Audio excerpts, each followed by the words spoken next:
करती है वैसे स्मिता की। वो ठीक है, लेकिन सब लोगों को कोशिश करनी चाहिए।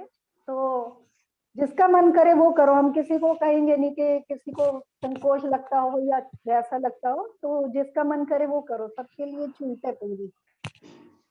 दूसरी डाल का वाचन करेंगे, है ना।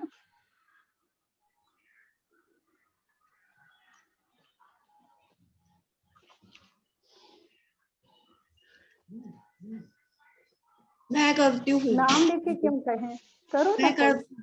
हाँ करो।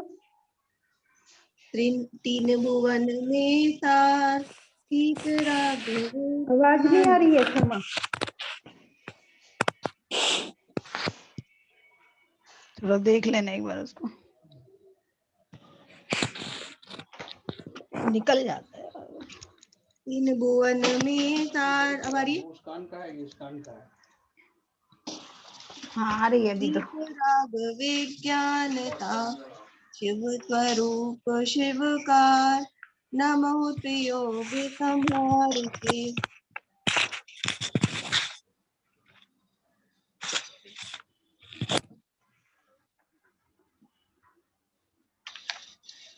ऐसे मिथ्या ज्ञान वर्ण वश भ्रमत भरत दुख जन्म मन ताते इनको तजिए। हाँ मुझे आवाज नहीं आ रही है, तुम वाचन कर रही हो क्या? हाँ शुरू तो कर दिया। कौन वाचन कर रहा है? क्षमा नहीं कर रही हूँ। आवाज नहीं आ रही।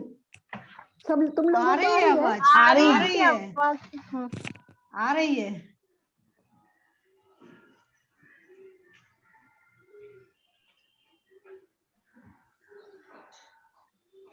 करो शुरू क्षमा। सुन सुन संक्षेप कहूँ बखान जीवादि प्रयोजन भूत तत्व कर दे तिन माही विपर्यत्व चेतन को है उपयोग रूप बिन मूरत चिन्ह मूरत अनूप उद्गल नव धर्म अधर्म काल इनके न्यारी है जीव चाल ताको न जान विपरीत मान करी करे दे हमें निज पिछान तन उपजत अपनी उपज जान तन नसत आप को नाशमान रागादि प्रगट ये दुख देन तिन्ही को सेवत गिनत चैन शुभ अशुभ बंध के फल मंझान रति अरति करे निज पद विसार आत्म हित हेतु विराग ज्ञान ते लखे आप को कष्ट दान रोकी न चाह निज शक्ति खोय शिव रूप निराकुलता न जोय याही प्रतीति जुत कछुक ज्ञान जो सो दुखदायक अज्ञान जान इन जुत विषय में जो प्रवर्त ताको जानो मिथ्याचरित यो मिथ्यात्ववादि निसर्ग जे अब जे ग्रहित सुनिए सुते जो कुगुरु कुदेव कुधर्म सेव कौशे चिर दर्शन मोह अंतर रागाधिक धरे जे बाहर धन अंबर ते सने धारे कुलिंग लहि महत भाव ते कुगुरु जन्म जल उपल नाव जे राग द्वेष मल कर मली वनिता गदादि जुत चिन्ह चीन ते है कुदेव तिन की जुसेव छट कर तन तिन भव भ्रमण छे रागादि भाव हिंसा समेत दर्वित त्रस्थावर मरण खेत जे क्रिया तिने जानो कुधर्म तिन सर दे जीव लहे अशर्म या कुग्रहित मिथ्यात्व जान अब सुन ग्रहित जो है अज्ञान एकांतवाद दूषित समस्त विषयादिक पोषक अप्रशस्त कपिलादि रचित श्रुत को अभ्यास तो है कुबोध बहुदेन त्रास जो ख्याति लाभ पूजादि चाय धरि करन विविध विध देहदा आत्म अनात्म के ज्ञानहीन जे जे करनी तन करन छीन ते सब मिथ्या चारित्र त्याग अब आत्म के हित पंथ लाभ जग जाल भ्रमण को देहु त्याग अब दौलत निज आत्म छुपा। बहन जी को नहीं आ रही क्या आवाज है? बहन जी को आवाज नहीं जा रही है। मुझे आवाज नहीं आ रही है। नहीं आ रही तुम ना, लोगों देख को लो। आवाज आ रही है? हाँ हाँ। हमें तो मुझे बराबर आ किसी रही की थी आवाज आवाज। नहीं आ रही है। किसी की भी नहीं आ रही आंटी आवाज। मेरी आवाज आ रही है? हाँ, नहीं मेरी तो आपकी मेरे को आवाज ये तो ऐसे आ कम रही है करेगा। क्या कहते हो? अब मेरी तो जा रही है, बहन जी की नहीं आ रही। उनकी नहीं आ रही है। हाँ, बहन जी की नहीं आ रही। मेरी स्मिता, मेरी आवाज आ रही है? हाँ, हाँ आ रही है ना। आपकी आ रही है हाँ आंटी। आपकी आवाज तो आ रही है। हाँ आंटी लेकिन मुझे नहीं आवाज आ रही। अरे वाह,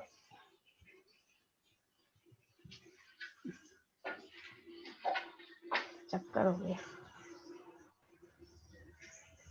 उनको वापस ज्वाइन करने को बोलना पड़ेगा, वो शायद लीव करके वापस ज्वाइन करें।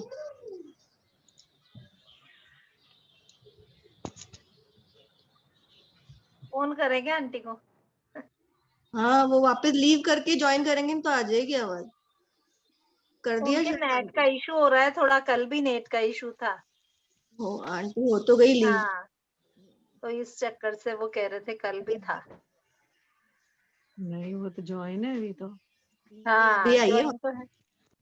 हेलो। हाँ आंटी, हेलो। आ रही है आपकी आवाज? आ रही है। हाँ अब मुझे आ रही है। मुझे पूरे एक अक्षर सुनाई नहीं दिया बिल्कुल भी। चलो सही है। देखो ऐसे अंतराय आ जाता है। क्या कोई स्विच ऑफ तो होगा आपका? है? नहीं, वो बीच में कुछ आ गया था ना कॉल, तो मुझे लग रहा उससे डिस्टर्ब हुआ है। अच्छा अच्छा। एक बार कॉल आता है तो फिर आवाज चली जाती है एक्चुअल में। अच्छा, तो ऐसा इसलिए रहता है, कॉल आ जाए ना तो फिर दोबारा ज्वाइन करो ना तो आ जाती है। मेरे साथ भी हाँ, पहले होता था, फिर बच्चे बोले मम्मी वापस ज्वाइन करो तो हो जाएगा, आवाज हाँ, चली। चलो ठीक है। अब दूसरी ढाल हमारी हो गई कंप्लीट। तो इससे संबंधित अगर किसी का कोई क्वेश्चन है तो चलिए, नहीं तो फिर आगे तीसरी ढाल पे चलते हैं। ठीक है, तो पहली ढाल में हमने पढ़ा चारों गति के दुख, हमने पढ़े, दुखों का वर्णन पढ़ा। और फिर हमने दूसरी ढाल में चारों गति के दुखों का जो कारण था वो हमने पढ़ा। अब हम तीसरी ढाल में उन दुखों को दूर करने के जो उपाय हैं या उनसे छूटने के जो उपाय हैं, उन दुखों से छूटने के उपाय बता रहे हैं ना। क्योंकि सबसे पहले हमारा प्रश्न होता है, हमें समझ में आ जाता है ये चीज, हमें सबको समझ में आती है, दिखती भी है कि हम संसार में दुख हैं। और आचार्य ने जैसे दुख के कारण बताए वो हमें समझ में आ गए और हमने मान भी लिए। लेकिन अब हमारा प्रश्न होता है कि हम क्या करें, है ना। सबसे पहले हमारा प्रश्न होता है हम क्या करें, तो उसका उपाय बता रहे हैं कि क्या करें। दुखों से छूटने का उपाय और सच्चा सुख प्राप्त करने का उपाय बता रहे हैं। ठीक है, बंद कर दो। आत्म को हित है सुख सो, सुख आकुलता बिन कहिए, आकुलता शिव फोटो। माही न ताते, शिमग लाग्यो चाहिए, सम्यक दर्शन ज्ञान चरण, शिव मग सोदो वेद विचारो, अब माइक जो चालू कर लो, भारत आपको सुनेगा ना, आपको सुनेगा माइक चालू से। कारण सो व्यवहारो। हाँ तो कोई बात नहीं, क्या कह रहे हैं? आपको समझ में आएगा ना। सच्चा सुख, समझने की जरूरत नहीं। अब तो पूरा हाँ, गया। सच्चा सुख क्या है? सच्चे सुख को बता रहे हैं कि सच्चा सुख क्या है और वो किस प्रकार से प्राप्त होता है, उसके उसका मार्ग बता रहे हैं, उसका प्राप्त होने का मार्ग बता रहे हैं। तो पहली लाइन में कह रहे हैं आत्म को हित है सुख।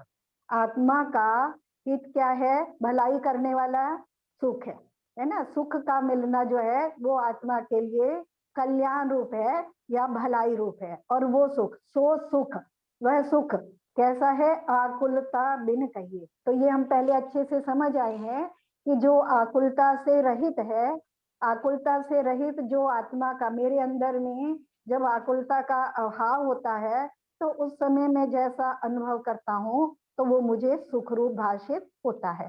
तो आकुलता से जो रहित है आकुलता से रहित जो आत्मा की स्थिति है वो सुख है। सो सुख आकुलता बिन कहिए। जिस सुख में आकुलता ना हो या जिस सुख को पाने के बाद आकुलता ना हो वो सुख सच्चा सुख है। ठीक है, अब क्या कह रहे हैं, आकुलता शिव माही, है ना, शिव माही मोक्ष में, माही मने में, आकुलता शिव माही न मने नहीं है, आकुलता कहाँ नहीं है, मोक्ष में आकुलता नहीं है। ताते इसलिए शिव मग लाग्यो चाहिए, मग मने मार्ग रास्ता, तो शिव मोक्ष मार्ग में लाग्यो चाहिए, लगना चाहिए। क्या अब तो क्योंकि हमारा जो प्रयत्न है, पूरा प्रयत्न है वो सुखी होने का प्रयत्न है, तो सबसे पहले हमने सुख को समझा कि जो आकुलता रहित मेरी स्थिति है वो सुख है, और जो आकुलता रहित, पूर्ण आकुलता रहित जो स्थिति है वो मोक्ष में होती है। इसलिए क्योंकि वहां किसी भी प्रकार से आकुलता नहीं है, तो मोक्ष की जो ऐसी स्थिति है वो सुख रूप है, तो मुझे मोक्ष मार्ग में लग जाना चाहिए। अब कह रहे हैं सम्यक दर्शन ज्ञान चरण शिव मग।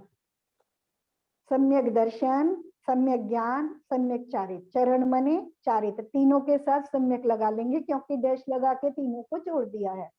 तो सम्यक दर्शन, सम्यक ज्ञान और सम्यक चारित्र शिव मग, ये क्या है, मोक्ष का मार्ग है ना। सम्यक दर्शन ज्ञान चारात्रानी मोक्ष मार्ग है, ये हम पहले भी अच्छे से पढ़ाए हैं।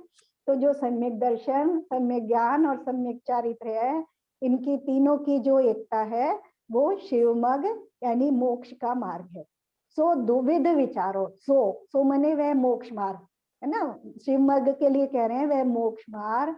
दुविध, दु मने दो, विद मने प्रकार का, दो प्रकार से विचारो, उसका विचार करना चाहिए, दो प्रकार से उसको समझना चाहिए। जो सत्यार्थ रूप सो निश्चय और कारण सो व्यवहारो। जो सत्यार्थ रूप यानी जैसा है वैसा है, यानी वास्तविक, जो वास्तविक स्वरूप है वो निश्चय मोक्ष मार्ग है, और कारण जो उसका कारण है वो व्यवहारो, वह व्यवहार मोक्ष मार्ग है। ऐसे मोक्ष मार्ग के दो भेद कर दिए है ना, दो प्रकार से उस मोक्ष मार्ग का विचार करना है। तो कह रहे हैं जो वास्तविक स्वरूप है, जो सत्यार्थ स्वरूप है वो निश्चय मोक्ष मार्ग है, और जो उसका कारण है, जो निश्चय मोक्ष मार्ग का कारण है वो व्यवहारो, सो मने वह व्यवहारो, व्यवहार मोक्ष मार्ग है। दोनों को मार्ग कहा, लेकिन देखो कथन में इसको एक उदाहरण से समझें कि निश्चय और व्यवहार में क्या अंतर है, तो फिर आगे की लाइनें समझ में आएगी इस उदाहरण को समझने से। मान लो मुझे खारगर स्टेशन जाना है ना, खारगर स्टेशन जाना है, तो अब मैं कहूँ कैसे जाना है, तो उसमें सबको खारगर स्टेशन पहुंचना है। खारगर स्टेशन मान लो मोक्ष है, ठीक है, सबको वहां पहुंचना है। तो सबसे हम जब प्रश्न करेंगे कैसे जाओगे, तो कोई कहेगा स्कूटी से जाऊंगा, कोई कहेगा ऑटो से जाऊंगा, कोई कहेगा गाड़ी से चले जाएंगे, है ना, गाड़ी से पहुंच जाएंगे। तो ये क्या है, ये सब वहां तक पहुंचने के साधन है। तो ये निश्चय मोक्ष मार्ग है या व्यवहार मोक्ष मार्ग?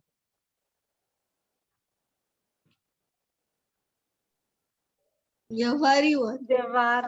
ये व्यवहार है। तो निश्चय क्या है फिर? मोक्ष जो खार करो, हमें अपने घर से लेकर के स्टेशन तक जाना है, स्टेशन पहुंचना आंटी, है? खारगर स्टेशन पर पहुंचना।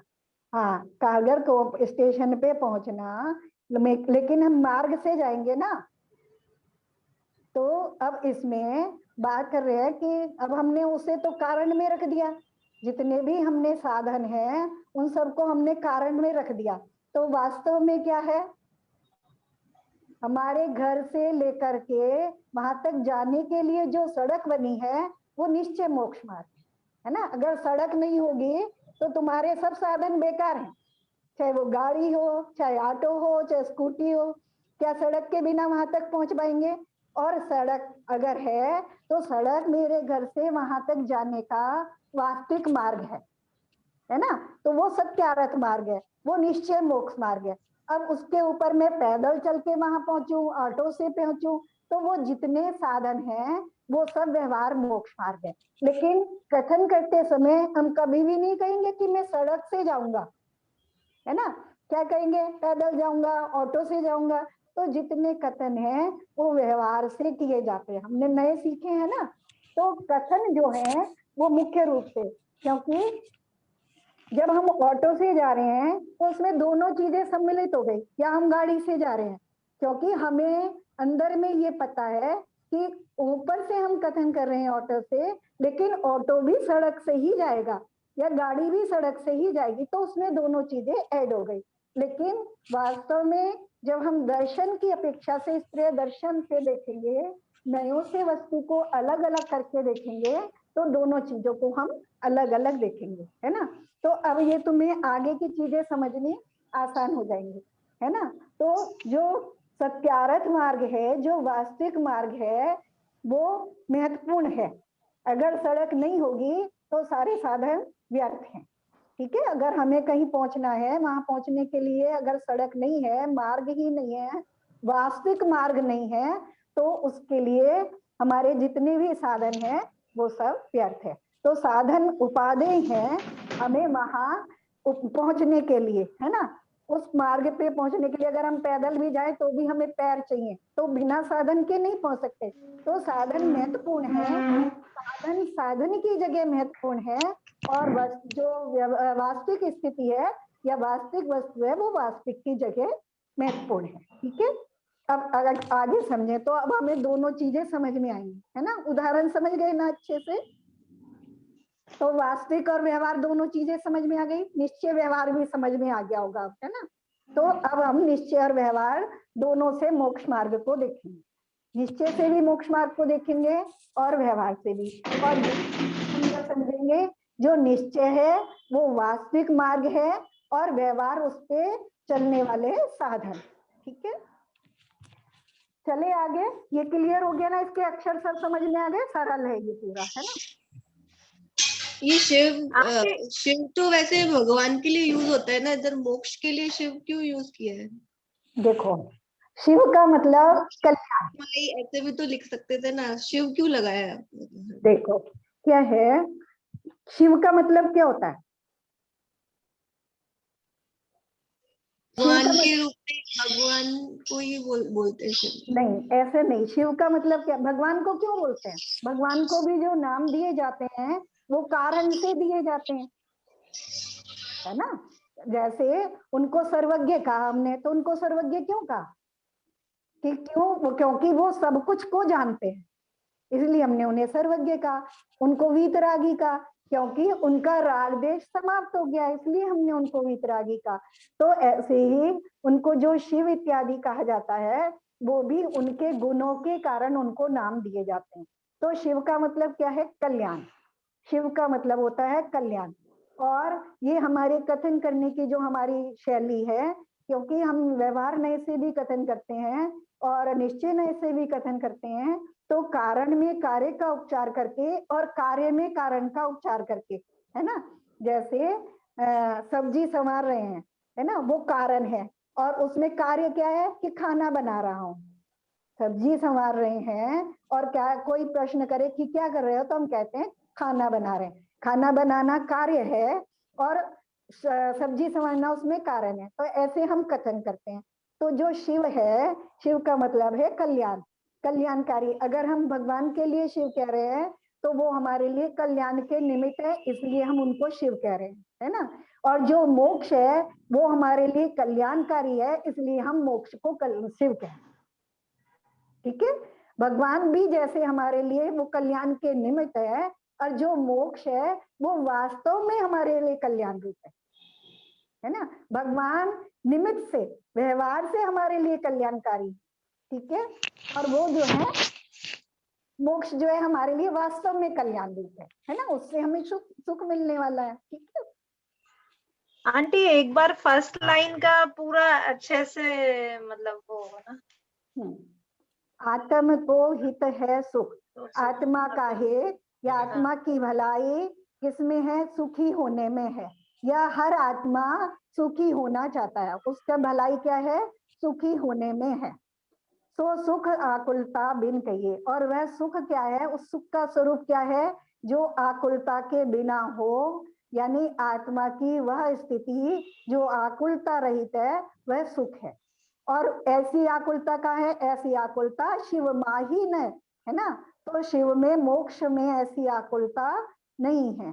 ताते इसलिए शिवमग लाग्यो चाहिए, मोक्ष मार्ग में, शिवमग मार्ग में लग जाना मोक्ष मार्ग में लग जाना लगना चाहिए। हाँ। चाहिए।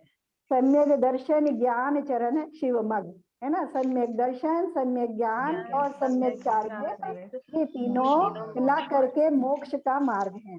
सो दुविध विचारो, उसका दो प्रकार से विचार करना चाहिए, या उसका दो प्रकार से कथन किया गया है ना, दोनों तरह से समझ सकते हैं। जो सत्यार्थ रूप सो निश्चय, जो वास्तविक स्वरूप है वो निश्चय मोक्ष मार्ग है, और जो उस निश्चय का कारण है वो व्यवहार, जो कारण सो व्यवहार हो, जो कारण है, जो साधन है, वो व्यवहार मोक्ष मार्ग है। ठीक है, हाँ ठीक है। अब आगे चलते हैं। तो निश्चय रत्न त्रय का स्वरूप बता रहे हैं भगवत में, है ना, वास्तविक रत्न त्रय को बता रहे हैं।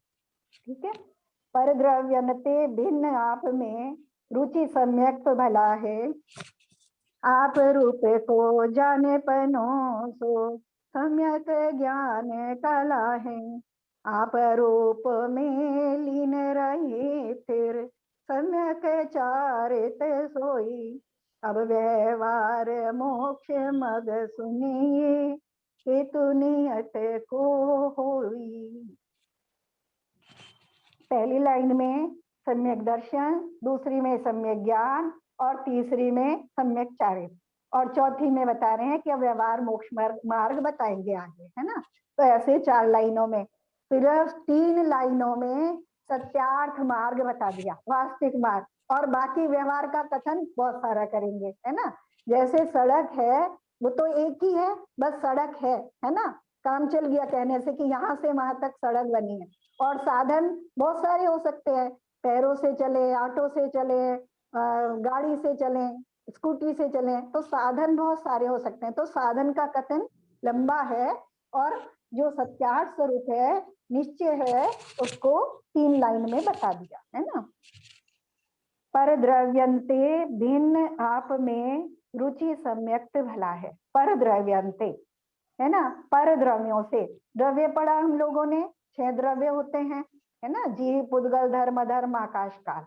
तो अब यहाँ जब पर द्रव्यों की बात कर रहे हैं और फिर कह रहे हैं पर द्रव्यनते भिन्न, समस्त पर द्रव्यों से भिन्न आप में यानी स्वयं में, यानी अपनी आत्मा में। तो अपनी आत्मा को छोड़ करके बाकी सब जीव द्रव्य भी पर द्रव्य हो गए। ठीक है, समस्त जीव द्रव्य, समस्त पुद्गल द्रव्य, धर्म द्रव्य, अधर्म द्रव्य, काल द्रव्य, आकाश द्रव्य, सबको पर द्रव्य में रखेंगे। ठीक है, तो पर द्रव्यनते भिन्न आप में, अपने आप में, स्वयं में, अपनी आत्मा में, क्या कह रहे हैं, रुचि यानी श्रद्धान करना, अपनी आत्मा में रुचि करना, प्रतीति करना, अनुभूति करना, श्रद्धान करना, क्या है, सम्यक तो भला है, भला है मतलब निश्चय, निश्चय से, यहाँ भला शब्द उन्होंने निश्चय के लिए, तो निश्चय सम्यक दर्शन है। पर द्रव्यनते भिन्न आप में रुचि सम्यक भला है, समस्त पर द्रव्यों से भिन्न होकर के अपनी निज आत्मा में, अपने निज आत्म स्वरूप में रुचि करना, श्रद्धा करना, निश्चय सम्यक दर्शन है। ठीक है, क्लियर। निश्चय सम्यक दर्शन क्या है, मतलब सब हटा दिया, यहाँ तत्वा शब्दान नहीं आएगा इसमें कि तत्वा शब्दानम सम्यक दर्शनम, क्योंकि निश्चय सम्यक दर्शन की बात कर रहे हैं। तो निश्चय सम्यक दर्शन क्या है, अपने आत्म स्वरूप की रुचि होना, निरंतर उसी की प्रतीति करना, उसका श्रद्धान करना, वो निश्चय सम्यक दर्शन है। आप रूप को जान पनो सो सम्यक ज्ञान कला है। अब सब में पर द्रव्यंते लगा लेंगे, है ना, तो पर द्रव्यंते भिन्न आप रूप को जान पनो, अपने आप रूप को, अपने स्वरूप को, अपने आत्म स्वरूप को पर द्रव्यों से भिन्न जानना, है ना। पर द्रव्यों से भिन्न जब जानने की बात करेंगे तो क्योंकि शरीर भी पुद्गल द्रव्य है और जो रागादिक भाव हैं वो उसके निमित्त से होने वाली अवस्थाएं हैं, तो वो सब उसके अंतर्गत आ जाएंगी, है ना। और बाकी तो सब जो बाकी द्रव्य हैं वो तो अपने से भिन्न हमें दिखाई देते ही हैं। तो पर द्रव्यों से भिन्न आप रूप को, अपने स्वरूप को जानना, है ना। अपने स्वरूप को जानना सो सम्यक ज्ञान कला है। वह क्या है? निश्चय सम्यक ज्ञान है। ठीक है, पहला बता दिया, पर द्रव्यों से भिन्न अपने आत्म स्वरूप में रुचि करना, श्रद्धान करना, उसकी प्रतीति करना, अनुभूति करना, वो सम्यक दर्शन है। और पर द्रव्यों से भिन्न अपने आत्म स्वरूप को जानना, वो उसको भिन्न बिल्कुल उसका समझ लेना उसको अच्छी तरह से कि मैं पर द्रव्यों से किस तरह से पूरी तरह भिन्न हूँ, ऐसा जो जान है, जान पाना है, ऐसा जो ज्ञान है वो सम्यक निश्चय सम्यक ज्ञान है। और आप रूप में लीन रहे फिर सम्यक चारित सोए, पर द्रव्यों से भिन्न, है ना। यहाँ भी लगा लेंगे कि पर द्रव्यों से भिन्न निज आप रूप में, निज आप स्वरूप में लीन होना। और कैसा? फिर स्थिर होकर के, है ना, दोनों चीज लगाएंगे, स्थिर होकर के लीन होना। ये नहीं कि कभी कभी लीन हो गए, अच्छी तरह से स्थिर होकर के लीन होना। सम्यक चारित सोए, वो सम्यक निश्चय सम्यक चारित। तो ये तीन में यानी क्या है? जो कुछ हूं मैं हूं, है ना। सम्यक दर्शन मैं हूँ, सम्यक ज्ञान मैं हूँ, सम्यक चारित्र मैं हूँ। यहाँ मैं की बात कर रही है तो वो निश्चय स्वरूप है। ठीक है, अब उसमें जाने के लिए हम जिन जिन साधनों का प्रयोग करेंगे, है ना, अपनी आत्मा में रुचि करने के लिए, अपनी आत्मा को जानने के लिए और अपनी आत्मा में लीन होने के लिए हम जितने साधनों का प्रयोग करेंगे वो सब व्यवहार चारित्र, व्यवहार सम्यक दर्शन ज्ञान चारित्र। चौथी लाइन में कह रहे हैं, अब व्यवहार मोक्ष मग सुनिए हेतु नियत को होय। अब व्यवहार मोक्ष मार्ग को सुनो, हेतु मने जो कारण बनता है, नियत मने निश्चय को, है ना। हेतु नियत को होय, जो निश्चय सम्यक दर्शन ज्ञान चारित्र के लिए कारण होता है। अब उस व्यवहार मोक्ष मार्ग का कथन करते हैं। ठीक है, क्लियर हो गया। दूसरे द्रव्यों से अपनी आत्मा को भिन्न जानकर आत्मा का श्रद्धान करना निश्चय सम्यक दर्शन है। अपने आत्म स्वरूप को पर द्रव्यों से भिन्न जानना निश्चय सम्यक ज्ञान है।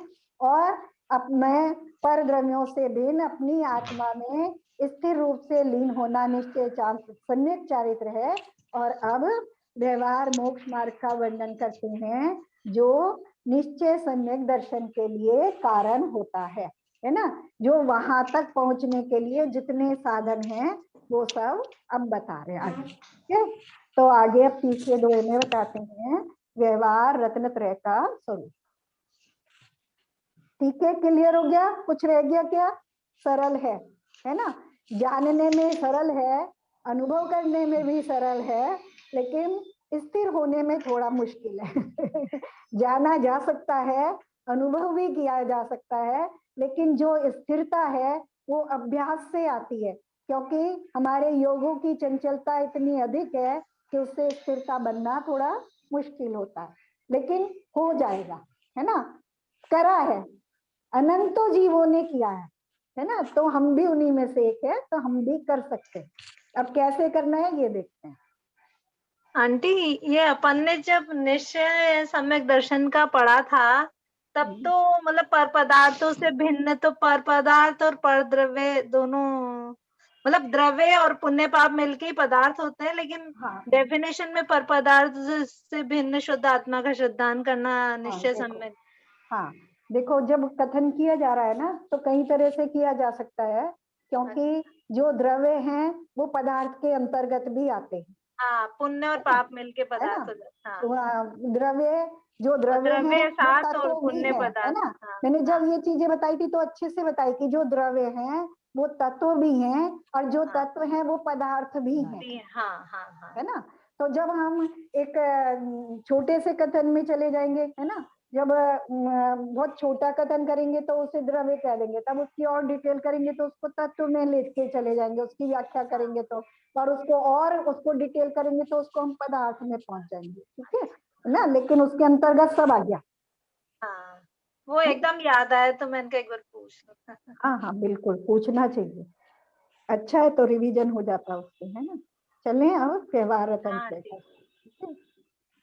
जीव जीव तत्परु आश्रव बंधरु सांवर जानो, निर्जर मोक्ष कहीं जिन तिन को, ज्यों का त्यों सरिधानो।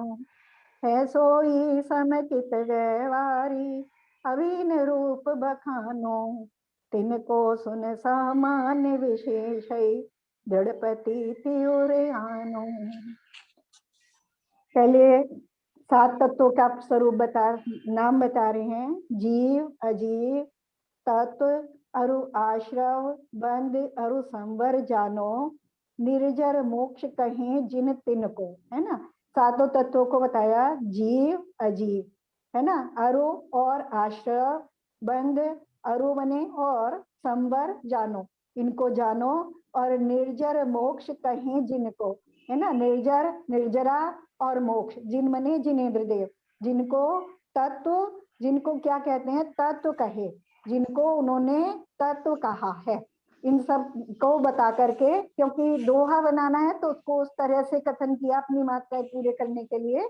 लेकिन हम समझ लेंगे, जीव, अजीव, आश्रव, बंध, संवर, निर्जरा और मोक्ष, जिनेन्द्र देव ने जिनको तत्व कहा है ना, तो तिनको, इन तत्वों को, तिनको मतलब इनको, ज्यों का त्यों सरधान, ज्यों का त्यों उनका सरधान करो, यानी जैसा जिनेन्द्र देव ने कहा है उनको वैसा का वैसा ही उनका श्रद्धान करो, है ना। ये हमने पहले भी पढ़ा था, तत्वार श्रद्धानम सम्यक दर्शनम, तो व्यवहार सम्यक दर्शन था वो, और व्यवहार सम्यक दर्शन की अभी ये बात चल रही है।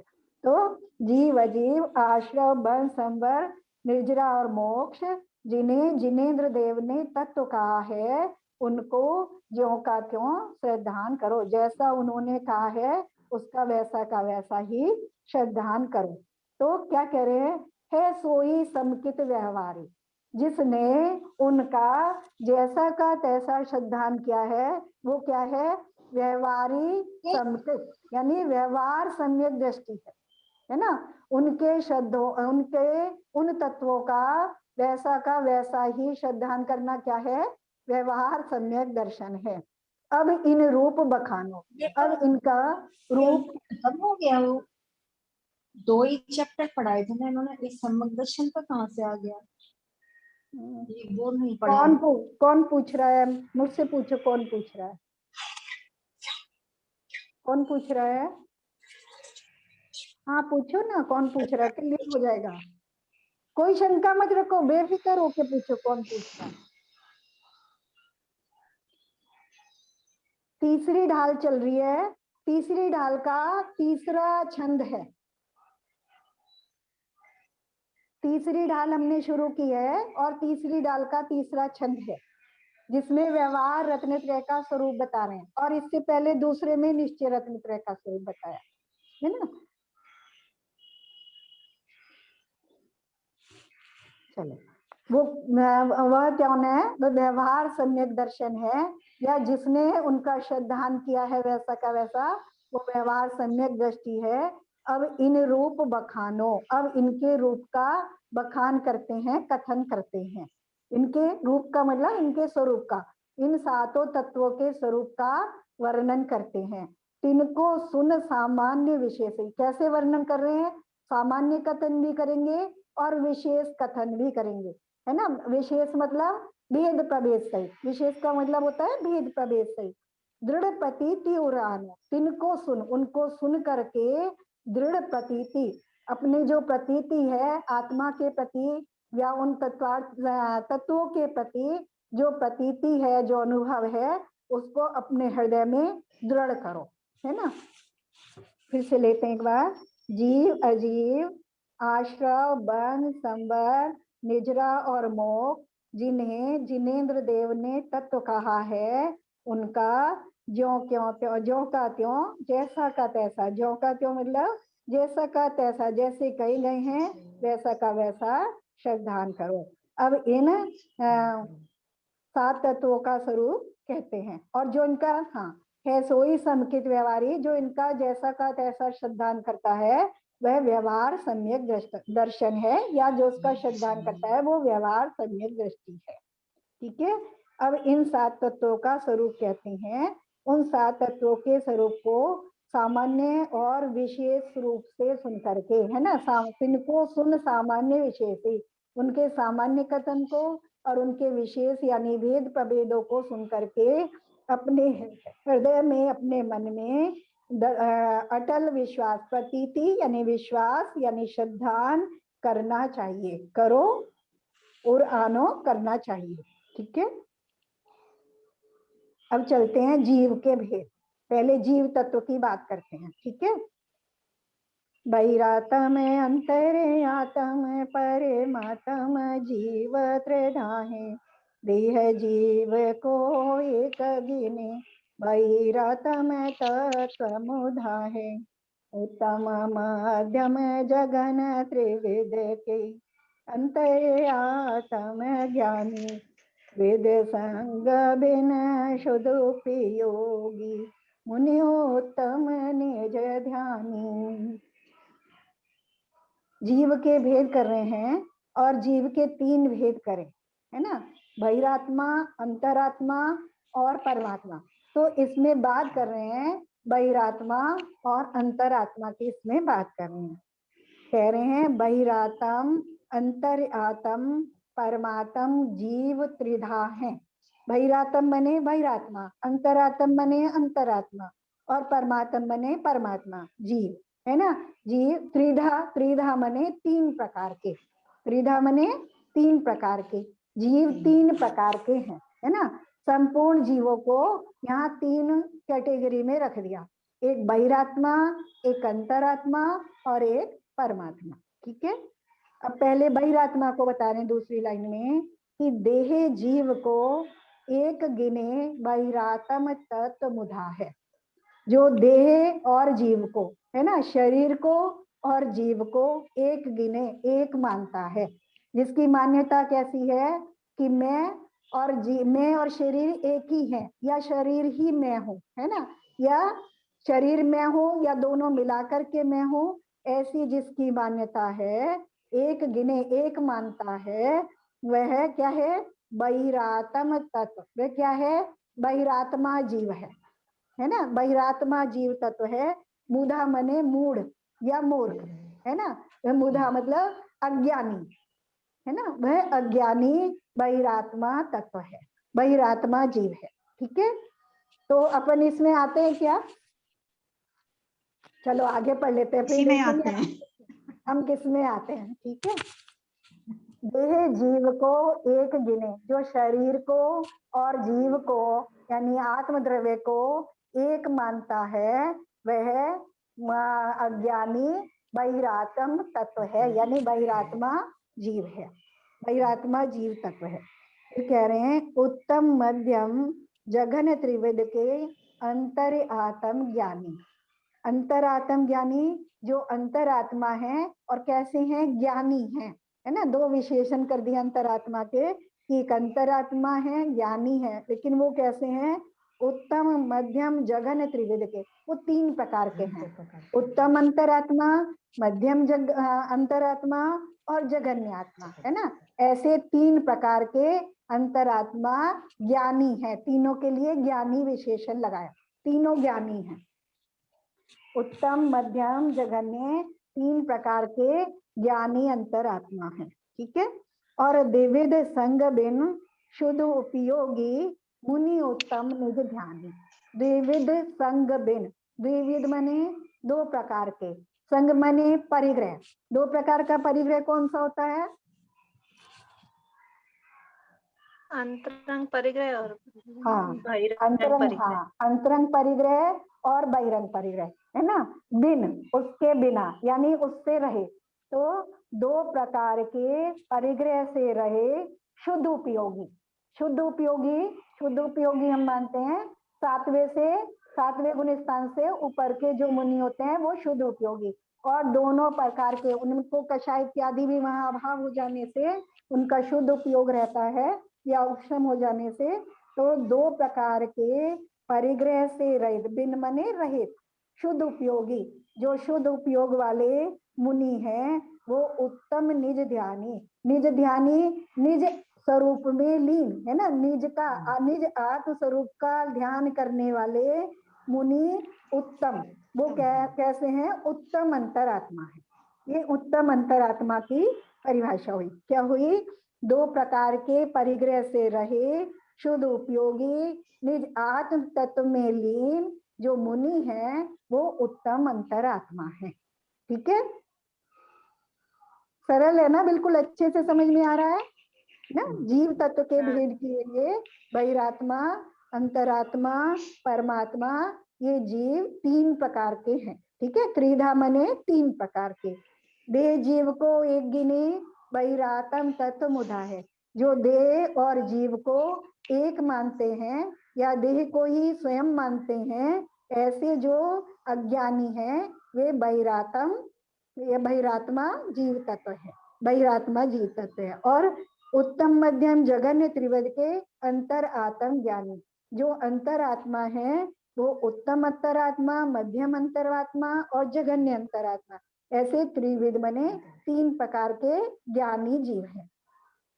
द्विविध संग बिन शुद्ध उपयोगी, दो प्रकार के, द्विविध बने दो प्रकार के, संग मने परिग्रह, यानी आंतरंग परिग्रह और बहिरंग परिग्रह है ना, बिन उससे रहित, और कैसे, शुद्ध उपयोगी, शुद्ध उपयोग वाले, और कैसे, निज ध्यानी, निज आत्म स्वरूप में लीन है ना, निज का ही ध्यान करने वाले, ऐसे मुनि उत्तम अंतर आत्मा है। ठीक है,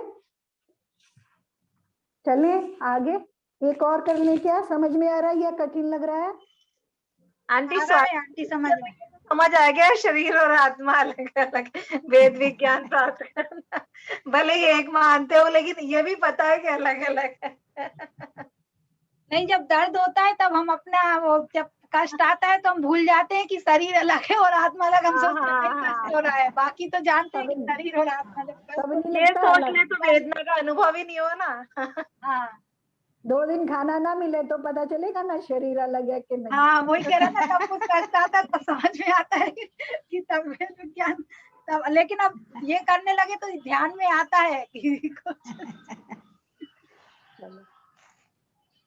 आंटी एक दो चीज तो समझ आती, कर्मों का स्वरूप, और ये थोड़ा बहुत मतलब ऐसे कर भी लेते लेकिन फिर उसका ध्यान आ जाता है, मतलब ये दिमाग में आ जाती ये तो हुआ है। हाँ हाँ देखो ठीक है, लेकिन क्योंकि संस्कार अनादिकाल के पड़े हैं तो ऐसे हम बार बार, लगता होगा ना कि हम बार बार वही चीज पढ़ रहे हैं, वही चीज पढ़ रहे हैं, है ना, वही तो आता है लौट लौट के, वही यार कुछ भी, और भी जितने शास्त्र पढ़ोगे, बड़े बड़े भी ग्रंथ पढ़ोगे, जिन्हें नाम सुन के भी और उनकी वो देख करके, बुक देख करके भी जैसे लगेगा अरे बड़ा कठिन होगा, ये हम नहीं पढ़ सकते, लेकिन उसमें भी यही सब पढ़ने वाले, उसमें भी यही सब मिलेगा। तो लेकिन बार बार क्यों कर रहे हैं, क्योंकि हम संस्कार डाल रहे हैं, है ना, और संस्कार जो है वही सब कुछ है, ये मान के चलो।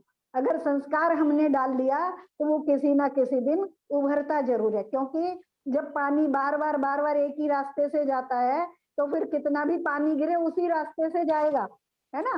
तो जैसे वो संस्कार बढ़ जाता है, उसका निशान पड़ जाता है, ऐसे ही अगर हमारे संस्कार, ये नए संस्कार हमने डाल दिए तो हम पुराने संस्कार हमारे फिर वो विलीन हो जाएंगे, है ना, उनका रास्ता हट जाएगा। तो फिर ये जब भी हम कोशिश करेंगे तो ये हमारे नए संस्कार हमें उदय में आएंगे और हमारा मार्गदर्शन करेंगे, है ना। तो संस्कार बार बार डालने से पड़ता है संस्कार। लेकिन आंटी ये तो होता है जैसे पहले देवशास्त्र की दूसरी पूजा कर लेते थे, लेकिन अभी वो केवल रवि किरणों से जिसका संपूर्ण प्रकाशित है अंतर, तो ऐसा लगता है रोज यही करूं, मतलब रोज यही करें, वो तो विशेष पूजा है, एक हाँ। पूजा। पहले जब मैं शुरू में जब पूजा करके आती थी, समय नहीं होता था तो एक ही पूजा करके आती थी, तो बस मुझे एक मैंने पूजा कर ली और मुझे पूरे दिन मुझे तसल्ली रहती थी कि हाँ मैंने पूजा कर ली, इतना, और ऐसे खो जाती थी। अभी भी किसी को करते अगर मैं वो वाली पूजा करते सुन लूं ना किसी को तो मैं अपनी हाँ। पूजा भूल जाती हूँ। हाँ, मतलब अभी वही पूजा अच्छी लगती कि ऐसे यही मतलब पढ़ो, और अब जैसे पढ़ लिया तो थोड़ा बहुत समझ भी आता है कि वो दूसरी पूजा करने का मन है। अभी उनकी ना, उनकी युगल जी की सिद्ध पूजा करना इतनी सुंदर है, इससे भी ज्यादा सुंदर है सिद्धों की पूजा। ऐसे लगता है कि वहीं पहुंच गए सिद्धों के पास, इतनी सुंदर पूजा। वो थोड़ी इसमें जिनवाणी में है आंटी। हाँ, क्या है जिनवानी में युगल ऊपर? जी के, युगल ये जिनकी ये है केवल रवि किरणों से, अच्छा, उन्हीं की सिद्ध पूजा है। थोड़े शब्द उसमें थोड़े कठिन हैं, लेकिन वो इससे भी ज्यादा सुंदर पूजा। ऐसा लगता है सिद्धों के पास ही पहुंच गए वो पूजा करो तो। वास्तव में तब पूजा करके लगता है हाँ पूजा करी। चलो एक और छंद पढ़ लेते हैं। मध्यम में अंतर आत्मा है जे, देशव्रती अनगारी, जगन कहे अविरत समय दृष्टि, तीनों शिव मग चारी, सकल निकल परे मतम द्वैवेद, तीन में घाति निवारी, तेरे अरहंत सकल परे मतम लोकालोक निहारी। अब पहली लाइन में मध्यम अंतर आत्मा की बात कर रहे हैं ना। मध्यम अंतर आत्म है, मध्यम अंतर आत्मा है कौन? जे मने जो। कौन है? देशव्रती अनगारी, दोनों को ले लिया है ना। अनगारी, आगार कहते हैं घर, है ना, और अनगारी जिन्होंने घर त्याग कर दिया है। यानी यहाँ ऊपर जब पहले उत्तम अंतरात्मा में बात करी थी तो शुद्धोपयोगी मुनिराजों की बात करी थी। तो यहाँ पे कौन से मुनिराज आ जाएंगे? जो छठे गुण स्थानवर्ती मुनिराज, अनगारी में वो आ जाएंगे जो छठे गुण स्थानवर्ती हैं। और घर छोड़ करके जो चूल्हा या माताजी इत्यादि हैं वो सब भी इसके अंतर्गत आ जाएंगे। ठीक है, चूल्हा केला कर वो भी सब जो घर छोड़ करके अनगारी में वो सब आ जाते हैं। और देशव्रती यानी जिन्होंने, देशव्रती हमें पता है ना, जो पांचवें गुण स्थानवर्ती हैं जिन्होंने प्रतिमाएं धारण कर ली हैं, यानी दूसरी प्रतिमा से लेकर के ऊपर तक की जितनी प्रतिमाधारी हैं वो सब देशव्रती में आ जाएंगे। तो देशव्रती और अनगारी जिन्होंने ग्रह त्याग कर दिया है, ऐसे जब मुनि आर्यका इत्यादि वो सब क्या है? मध्यम अंतर आत्मा जीव है। ठीक है, वो सब मध्यम अंतर आत्मा जीव है। अब कह रहे हैं जघन कहें अविरत समदृष्टि, दूसरी लाइन में आ जाए। जघन कहें, जगन्य कहते हैं, किसको कहते हैं जगन्य? अविरत, जिसने व्रत धारण नहीं किए हैं। अविरत माने व्रतों से रहित है। ठीक है, जिसने अभी व्रत धारण नहीं किए हैं, प्रतिमाएं नहीं ली हैं, और समदृष्टि, सम्यक दृष्टि है, लेकिन सम्यक दृष्टि है यानी चौथे गुण स्थान वाले। ठीक है, तीनों की बात करें, तीनों कौन? उत्तम, मध्यम और जगन्य, जो तीनों, इन तीनों को, तीनों कैसे हैं? शिवमग चारी, शिवमग मोक्ष मार्ग, चारी मने आचरण करने वाले हैं, यानी मोक्ष मार्ग पर चलने वाले हैं। तीनों के लिए कहा है उत्तम, मध्यम, जघन्य, तीनों को अलग अलग कैटेगरी बता दी। जो शुद्धोपयोगी हैं, 2 प्रकार के परिग्रह से रहित हैं, निजात ध्यान में लीन हैं, तो उत्तम अंतरात्मा है। और जो देशव्रती शावक हैं और अनगारी या मुनि आर्यका इत्यादि हैं जिन्होंने ग्रह त्याग कर दिया है, वो मध्यम अंतरात्मा है। और जो अविरत सम्यक दृष्टि हैं, यानी जिन्हें सम्यक दर्शन तो हो गया है लेकिन जिन्होंने अभी किसी प्रकार के व्रत नियम संयम धारण नहीं किए हैं, ये जघन्य अंतरात्मा है, उनको भी अंतरात्मा में रखा है ना। और तीनों कैसे हैं? मोक्ष मार्ग पर आचरण करने वाले, मोक्ष मार्ग का आचरण करने वाले। ठीक है, अब तीसरी लाइन में कह रहे हैं सकल निकल परमात्म द्वैविध, परमात्म द्वैविध, परमात्मा द्वैविध माने 2 प्रकार के हैं। जो परमात्मा है या परम आत्मा जीव हैं वो कैसे हैं? 2 प्रकार के हैं। सकल निकल, एक सकल परमात्मा और एक निकल परमात्मा, है ना। सकल कहते हैं, कल मने होता है इंद्रिया, है ना, और शरीर भी कह सकते हैं उसको। तो जो शरीर सहित हैं या इंद्रियों सहित हैं वो सकल परमात्मा, और जो इंद्रियों या शरीर से रहित हैं वो निकल परमात्मा। हम जानते हैं ना, अभी इसमें पढ़, तीन में उनमें, इन दोनों में, यानी दोनों परमात्मा में घाती निवारी, जिन्होंने घाती कर्म को निवार मतलब समाप्त कर दिया है, जिनके घाती कर्म नष्ट हो गए हैं, यानी जिन्होंने घाती कर्म का निवारण कर दिया है, ऐसे श्री अरहंत भगवान सकल परमात्म। कैसे हैं? सकल परमात्मा। वो कैसे, उनका क्या नाम दिया? सकल परमात्मा है। और कैसे हैं? लोकालोक निहारी, जो लोक यानी लोकाकाश को, और आलोक मने अलोकाकाश को, निहारी मने देखते और जानते हैं। ये भी उनका विशेषण दिया। जैसे उत्तम अंतरात्मा का विशेषण दिया था, ऐसे दिया। तो ये तीन दोनों उनके विशेषण दिए। घाती निवारी, जिन्होंने घाती कर्म को, 4 घातिया कर्मों को नष्ट कर दिया है, और जो लोकालोक को प्रत्यक्ष देखते और जानते हैं, ऐसे श्री अरहंत सकल परमात्मा है। ठीक है, बस यहीं तक करेंगे क्योंकि टाइम हो गया। अच्छे से समझ के 4 ही हमने किए हैं, लेकिन अच्छा लग रहा होगा ना पढ़ने में, बहुत अच्छा लगता है इसको, बड़ा आनंद सा देने। 5 हो गए आंटी। हाँ 5 हो गए, है ना? कठिन लग रहा है क्या? नहीं आंटी, नहीं आंटी। हाँ ठीक है, अच्छे अभी से तो नहीं समझ लग रहा, गए जब आप पूछोगे तो। ना? अभी एक बार अभी पढ़ तो समझ लेना। आ गया है। हाँ, एक बार पढ़ लेना तो अभी इसमें कोई कठिन शब्द नहीं है, और विषय भी कठिन नहीं है, क्योंकि पहले हमने पढ़ा है, इसलिए कठिन नहीं है हमारे लिए विषय, है ना? ठीक है, अच्छे से पढ़ लेना। अगर कुछ इसमें कोई रह अभी गया ये तो वर्ड आंटी हमारे पहचान के हो गए ना, इसलिए समझ में आ रहा है अच्छे से। क्या? जैसे द्रव्य तत्व आप समझ में आ रहा है हमको, अच्छा पहले हाँ, इसमें वो डाला तो मैं करती कह थी, रही हूँ। समझ नहीं आता। हाँ अब थोड़ा समझ में आएगा ना, थोड़ा हमने थोड़ा बेसिक रात में भी सीख रहे हैं, बराबर खूब अच्छे से मेहनत चल रही है, रात में रोजाना पढ़ रहे हैं। सब बेसिक पढ़ रहे हैं पूरा, तो अच्छे से मजबूत हो गए। अब कुछ भी पढ़ो सब समझ में आएगा। ठीक है, अभी मेरा छूट गया बीच में। छूट गया तो दोबारा सुन लेना, पढ़ोगी तो समझ में आ जाएगा। नेट की बड़ी प्रॉब्लम हो जाती है। कोई है, किसी को अगर कोई शब्द नहीं समझ में आया तो पूछ लो, है ना?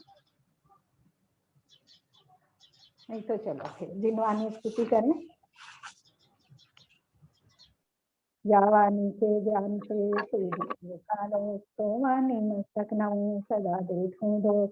हे जिनवानी भारती तोय जपू दिन जो तेरी शरणा गए, सो पावे सुख।